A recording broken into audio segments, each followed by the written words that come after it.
Well, hello, everybody. Hey, Unlimited Wisdom family and community. Hi, Mary. Hi, Melody. Hi, Fahad. Hi, Faith. Got Matthew on here. Dustin, the funnel hacker. And we got Arthur, Michael, and Angela.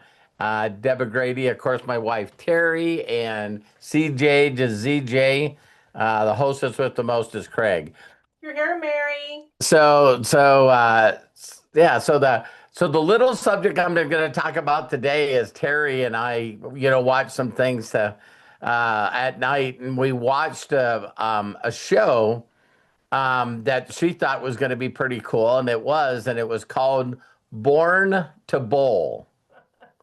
Born to Bowl. I guess you can see on here the title to it and stuff. And I'm just going to share some stuff with you because we watched another documentary on bowling. And one of the things that was really hilarious is that when we watched, so first of all, how many people have bowled in their life? You know what I mean? Okay, pretty common and pretty cool thing. Now listen to this. In the 80s and the 90s, there was no sport bigger. No sport bigger. It was bigger than the NFL, basketball, baseball. And I'm going like, I remember it being big in the 80s, but not that big. And so, hi, Sandy and Scott, Lisa Marie. So now listen to which is really crazy. The first athlete endorsements were bowlers. They said that the whole concept of an athlete having a sponsor and having a company pay them to wear patches or stuff on them, that the very first that it was ever done was bowlers. And I was going like, I just found this fascinating, how big that bowling was. Now, what's really hilarious is, of course, when I was young, I was on a league. I've been on a bowling league with Terry, and it's like when you look how big bowling was, it's pretty interesting that for it to be that big, and then all of a sudden it just slowly turned into nothing. And what was really crazy as we were watching these people go through this whole thing is, they were just talking about how much it used to pay. And, so now the very top bowler in the world, um, he was the bowler of the year 7 times. And he's made a total of $2.2 million. I'm like, and I'm going, well, it's cool to make millions being a bowler, but over 7 years, you know what I mean? It just doesn't seem like that's not a lot of money for Terry. She makes a million plus a year. You know what I mean? Hi, Deborah Bronner. But the reason that I wanted to bring this up, there was one guy on there that became and they even talked about why it sort of went backwards. And it went backwards because the other sports are trying to figure out how to make their sport more exciting. And as they figured out how to make it more exciting, the clock of how long it takes for you to hike the ball. And then in basketball, you had a certain amount of time that you have to shoot the ball. What all sports started doing is they started speeding up the amount of activity that you could see, making it more entertaining and more exciting. And during that time, because bowling was number one, they went, we don't have to change anything. We're number one. And all of a sudden, the other sports became more exciting. And then all of a sudden, bowling is boring. So this is back when it was on Fox Sports. And of course, they finally had to stop it because it just couldn't make any money anymore. And the reason that I'm bringing this up is just because, hi, Eric, is this whole concept of one sport and individuals in that sport doing so well and then all of a sudden change happens. And it's like, how do you, once you figure out that there is change, how do you turn around and bring it back? Like Dana White did with UFC. So give you a neat example, listen to this. There was a bunch of people for Microsoft that loved bowling, and when bowling went to almost to nothing, they were able to buy the Professional Bowling Association for $5 million. The whole thing. That's all. That's all it sold for. I think the Dana White Bought it for the PBA. bought UFC for like $2 million or something like that. And now it was just sold for billions.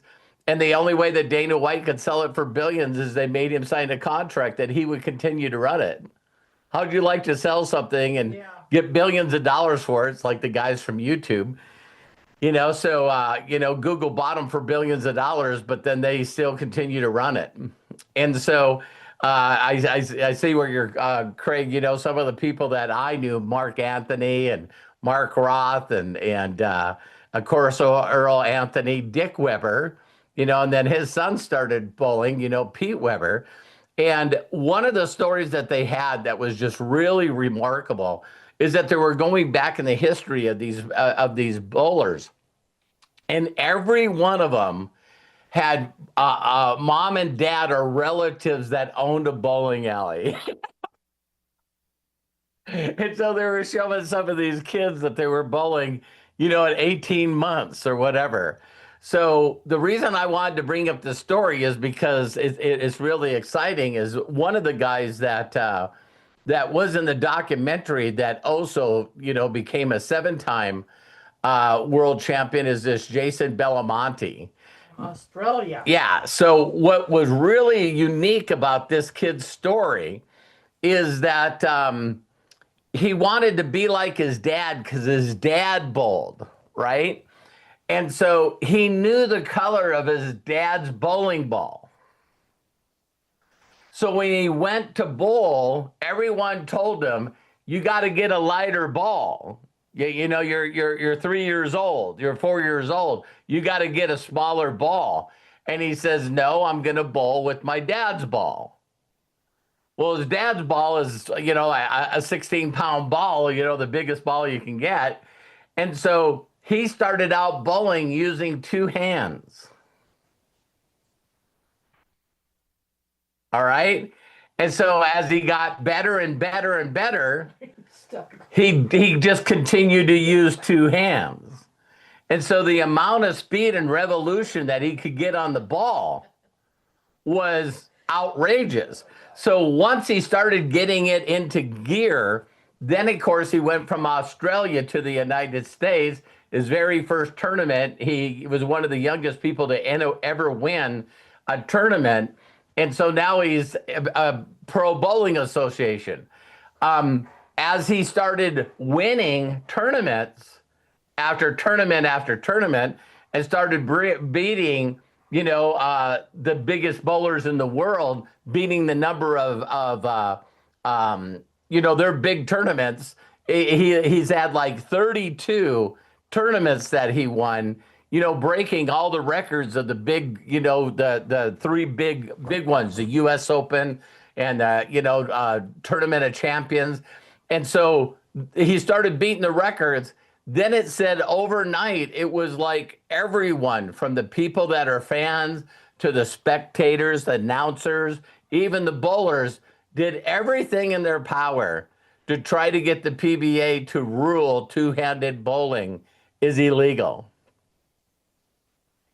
And because no one could keep up with him because he was the only one doing it. And they ask him, where did you come up with this? And he goes, I don't know. My father just told me this is the way I did it from a kid. And so, of course, they tried to find a way to make it illegal, and there's nothing illegal about it. So now today, 50% of the people, the men that are on the Pro Bowlers Association now throw with two hands. And it's just pretty amazing to me that, one thought of how I can do it, again, when they ask him why he started bowling with two hands, is the answer to that question is because my dad's bowling ball was too heavy. I couldn't grab onto it with one hand without dropping it. So I had to use two hands.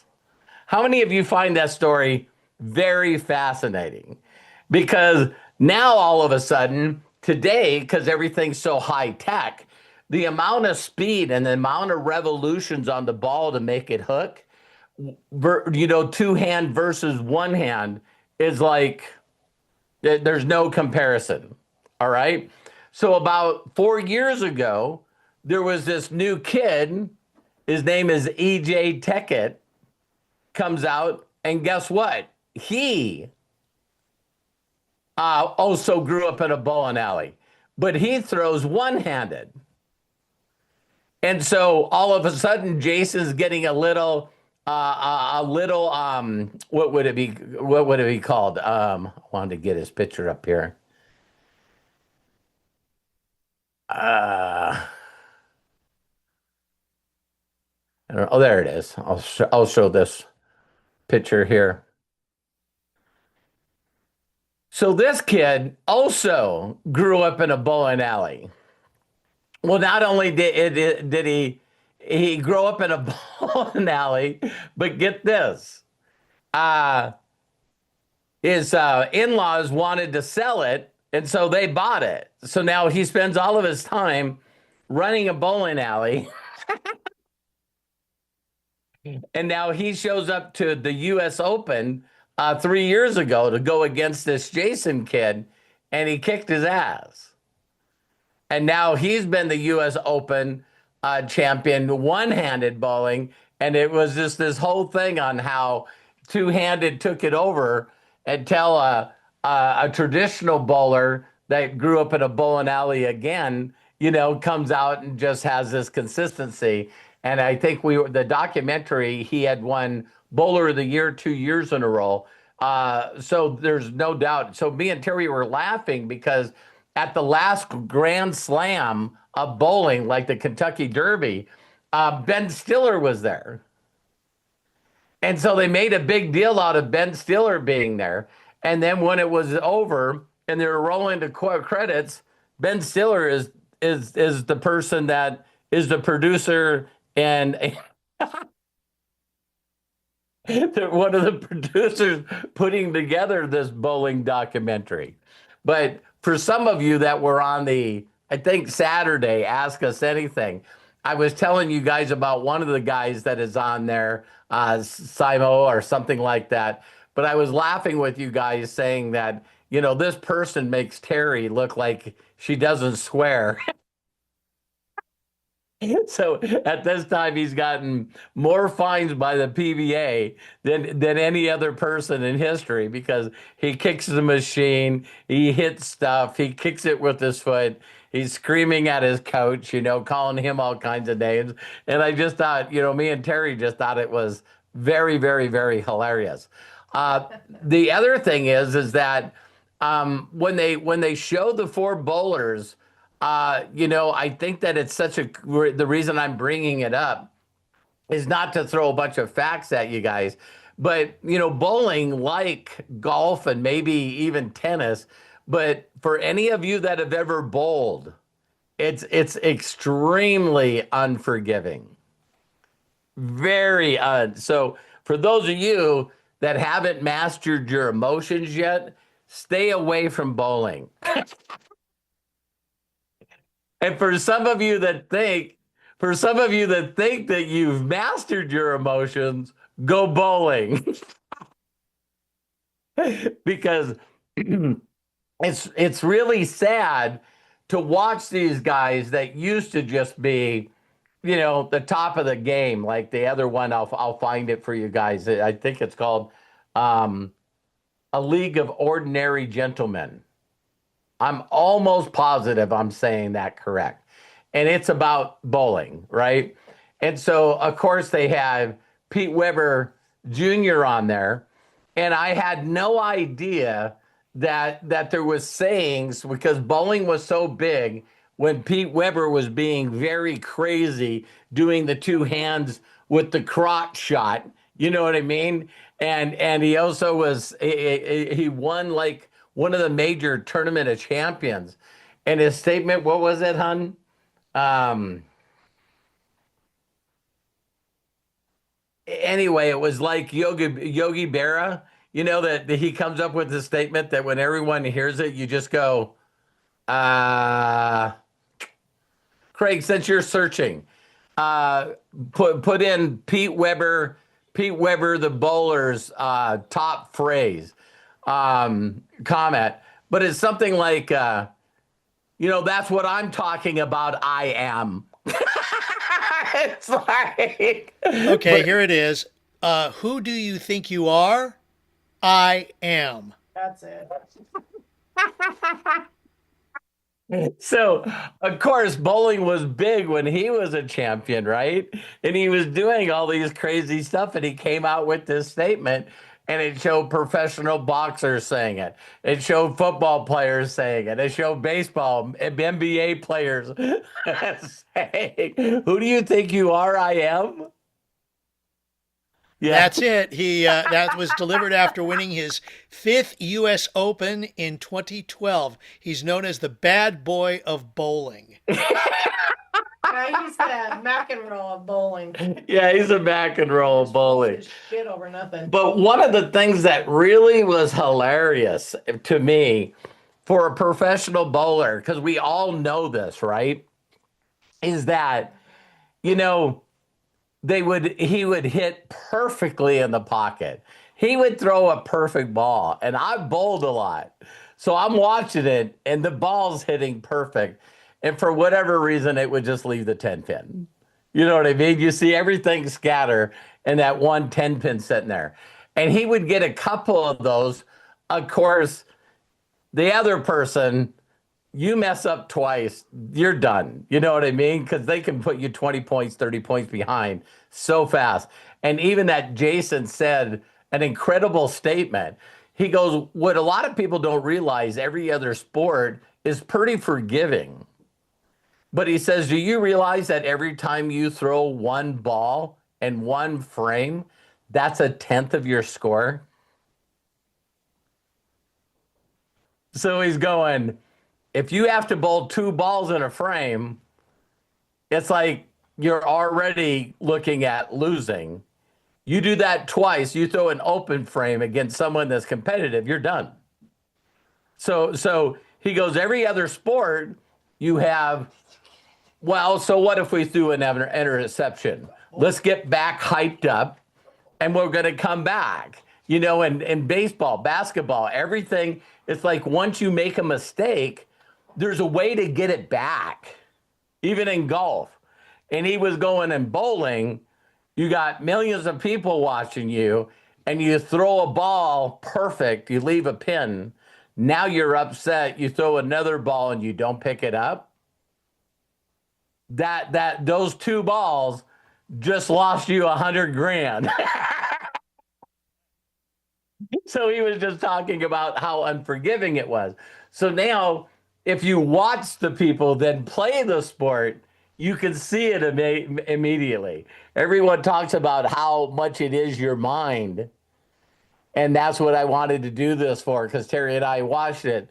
And the guy goes, I used to think it was about my skill. But he says, as soon as I lose control of my thoughts, my skill is garbage. So he goes, when I'm on, there's nobody in the world that can touch me. And he says, but as soon as I throw one bad ball, my inner thought should be, you're okay. You still got this. But he says, I can't lie to myself, because when I throw a ball like that and the person next to me just threw 5 strikes in a row and I threw 4 and then did an open frame, I know it's over. It's like, so he goes, but you got to get your head back in the game. And he goes, so then the other guy goes up and it's like, now I don't have any pressure because this guy blew it, right? And then the guy goes up and throws the ball and he misses and gets a split. Now it's, oh my God, I'm back in the game.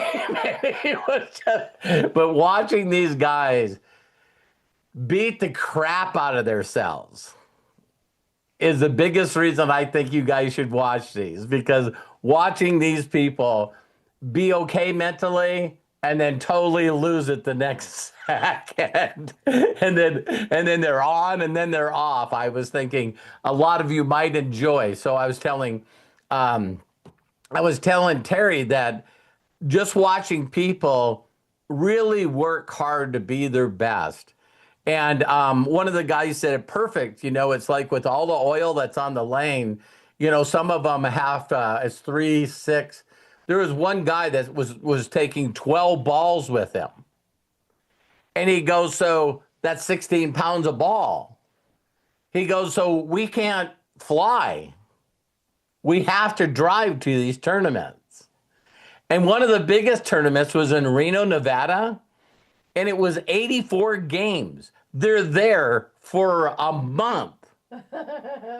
And it's 4 different tournaments in a month, one weekend after another.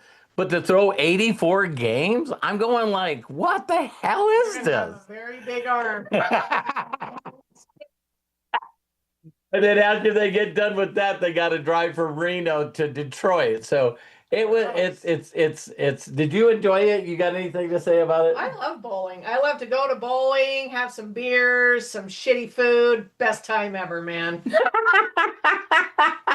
I'm a hillbilly that way, man. I like all that shit. I'm not bougie at all. But yeah, it's pretty. It was really, really fun. I just thought that I'd share that with you guys because, again, to really understand watching someone go through the emotions, and then of course quite a few people, including Pete Weber. Now they're old, right? And so now they're going up against these young guns that they used to be, and just watching them go, oh my God, I used to be able to get, in the cut of every tournament. Now it's like they weren't even getting in the top 64. And there was one guy that was there that was like, golly, he won like his first major bowling tournament. Well, one of the youngest guys ever to do it. And then now he's struggling. You know what I mean? And he can't even get in the top 64. And it's like, it was really, really sad watching. He's going, listen, he says, I'm 37 years old. I'm not old, but I turned pro at 18. He goes, so if you don't get in the top 64, you don't even make any money. I can't cover my travel expenses. I just don't know what else to do. So he does karaoke. So he does karaoke. He's a Hall of Fame bowler. And he's doing karaoke. So nothing against karaoke. But that's all I got to say today. Hi, Corky. Thanks for getting on here. Scott McKinney. Deborah, Jim, Lisa Marie, Fahad, Faith, Matthew, Melody, Sandy. Good group today. Mary, Eric. I can see Eric being a bowler, without a doubt. Dustin, Michael, Angela, and Deborah. Of course, ZJ, Craig Jackman, the hostess with the mostest, and my lovely wife, Terry. So, Craig, if you want to give them, I know tomorrow we got a Stop Drifting Day. Absolutely. We got a very good day tomorrow because tomorrow is the last day of Outwitting the Devil by Napoleon Hill. It's our featured series with our professor, Dana Scranton. That's at 2 p.m. Pacific, 5 p.m. Eastern. So you do not want to miss this wrap-up episode. I just thought of something. Is there any way we can, instead of doing it tomorrow, we can do it next Wednesday? I think it's all up to Mr. Scranton. Well, I thought that would be a nice way to drift.